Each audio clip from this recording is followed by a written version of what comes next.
approval of the agenda as presented. I'll second it. Been moved and seconded that the agenda be approved. All those in favor say aye. Aye. Aye. Aye. The ayes have it. Report on closed session.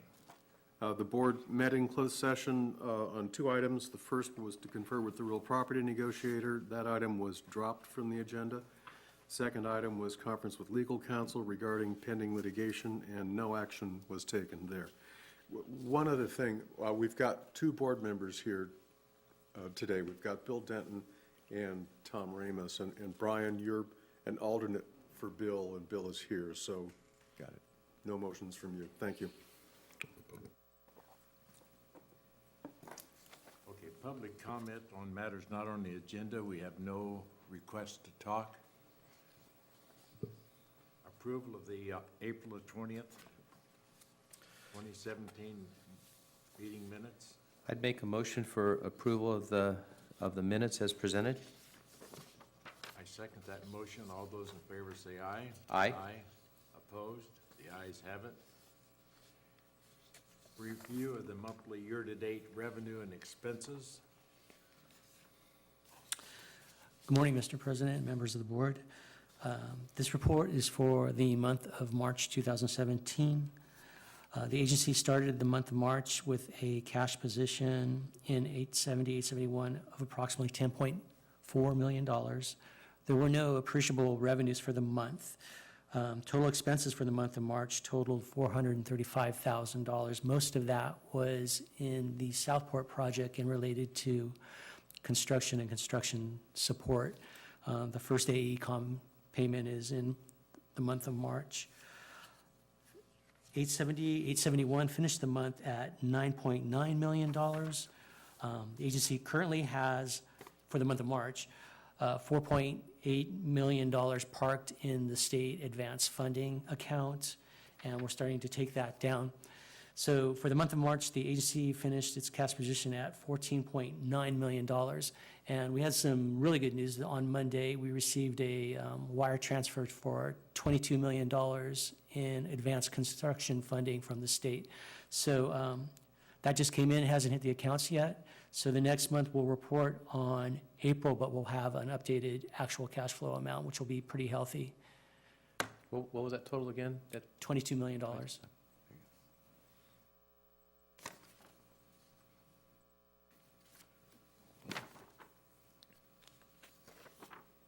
And that 22 million comes from, The state. And from this point forward, we'll start to use the true-up process to take that money out of our state impound account and move it over into 871. So we're looking pretty good right now.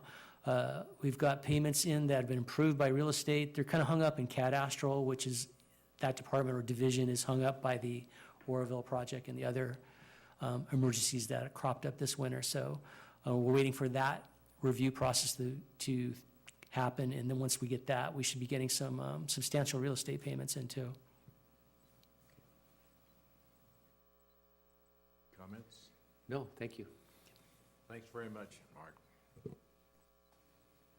Next item of business is the consent agenda. And I would move for approval of the consent agenda as presented. I'll second that motion. All those in favor say aye. Aye. Opposed? The ayes have it.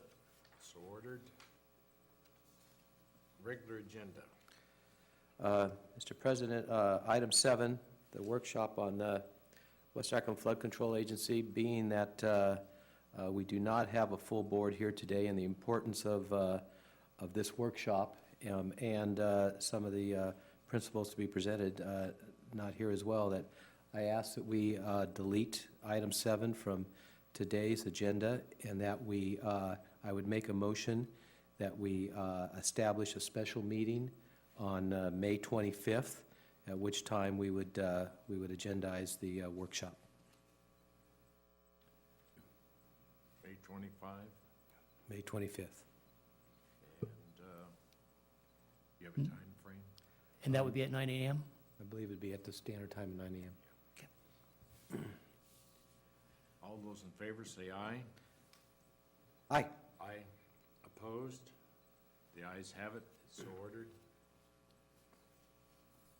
Project updates. Good morning, Mr. President and members of the board. I'll just highlight a couple items on the program update. Since our last meeting, we've obtained all our permits, including the 408 and 404, which have allowed us to complete our GeoArc surveys in segment A and G as part of our cultural resources work out there. Only thing remaining now is basically getting approval from the SHPO on the cultural resources. On the construction front, the contractor has continued to work on above-ground work until we get clearance for this cultural resources from the SHPO, which we will advise Tuesday that it's coming, and it was supposed to be yesterday, but we haven't seen the letter. But once that's in, the contractor will be able to start ground disturbing activity for phase one of the work, which is segment B through G. So, and then the contractor is asking to get going on that, assuming the river level stays low. Another item is we're planning to schedule a boss visit come sometime in late July as part of the safety assurance review. So we're coordinating with the Bosch on that. We also have our drone sub-consultant almost under contract that'll be able to allow us to start doing some video photography of the project and at the end of the project, do a time-lapse photography of all the constructions that happen on this project. And on the utility front, AT&T continues to work on the relocation. I think by the end of this week, they should be done from the Trestle all the way down to Linden. And the only thing remaining would be north of Linden and some relocation at the southern part of the city, which we hope to have that complete sometime in the next month or two. Again, on the cultural resources front, we hope to have phase one clearance sometime end of this week. Phase two has been submitted to the Corps for review, which is 3000 South River Road, and hopefully that'll get submitted to the SHPO for their 30-day review soon and get that cleared. Phase three, which is segment A and G, is going to be submitted in the next week or two, and that covers segment A and G. So once we hope to have these various phases done sometime in July timeframe to allow the contractor to begin ground disturbing work. There will probably be one additional phase that we're going to be submitting, which we call phase four, which is River Park 2, that the contractor is proposing to use, which is an extension of the Sun M property there for borrow. Because of the high river levels, they're trying to expand that area and try to get as much ground as we can and stay shallow so that we can have the material to build the setback levee this year. So that'll be phase four that we'll be working with SHPO and the Corps on. Just one last thing is we had a real successful groundbreaking ceremony on the 9th with board member Ramos speaking. We had almost 75 people in attendance, so that was great, and a lot of people had kudos about the setup and the way the groundbreaking was all done. That's all I have. I can take any questions. I don't have any. No, thank you, Toby. Very nice. I've got one additional item.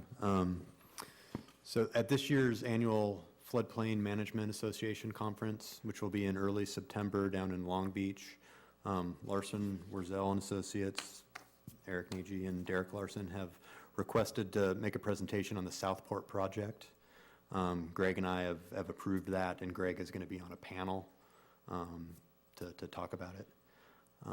So we just wanted to make sure you were aware of that. Anything else? No, sir. Meeting's adjourned. Record, 11 minutes.